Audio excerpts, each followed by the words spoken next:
The iliacus and psoas muscles, hip flexors in the front of the body, cause a lot of lower back pain when tight, and I just did some research and writing on the subject, so I thought I'd share while it's fresh in my mind. Now, the chief symptoms of iliacus and or psoas pain is what I'm about to show you. Standing up after sitting and having pain when trying to do that. And the reason I think this is the chief symptom is when iliacus, trigger points, pain, tension are present, the iliacus and psoas, or some people call them the iliopsoas, talking about them together because they actually kind of join in connection closer to the femur, they get taut and tense and short from sitting too long. So when you're in this position, this hip flex position, they kind of bunch up, and they also get kind of stale and sticky and comfortable in this position. So if you can imagine, like say this is their regular length, they come down to this when we're sitting, and that's not a problem until we stand up. Because when you stand up, they need to re-lengthen to their normal length. And if you have iliopsoas, iliacus/psoas pain or tension or trigger points in that area, your body's gonna fight it. It's going to fight your body's mechanics when you try to straighten out your hips and stand up. The best way to illustrate this is if you have an older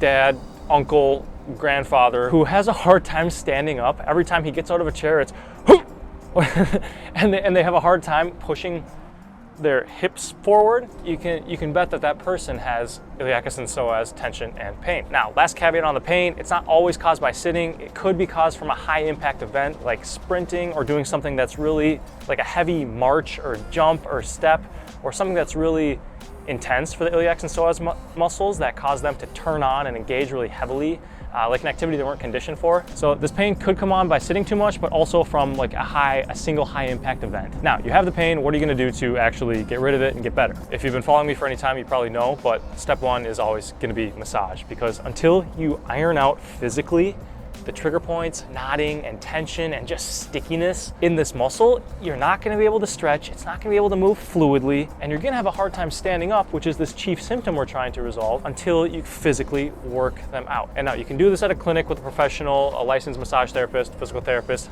maybe a chiropractor, depending on their school of thought, or you can do it at home. And I did make a tool for this, the QL Claw. I designed it to release the 5 main muscles that cause lower back pain when tight, and iliacus and psoas are on that short list of 5. You can check out our videos on iliacus or psoas release if you want to get a taste of what that would be like. And then after you thoroughly massage, like just breathing into it, maybe 5 minutes a day on each muscle, each side for 3 to 4 days, you should feel a lot less pressure in the area, and it should be more open to stretching. So after massage, you can stretch, gain even more length in that muscle. You're gonna have so much less pressure in your hips and on your lower back that you'll probably stop your treatment and caring altogether. But if you really buy into this and the system, it's nice to have, because this problem can re-arise at any time. Like, I haven't been to a clinic in 4 years, but I still do stupid things and I sit too much. So it's nice to have every, I don't know, month or two. When pain creeps up, I know how to handle it. So thank you for watching this video on iliacus and psoas pain and our QL Claw promotion.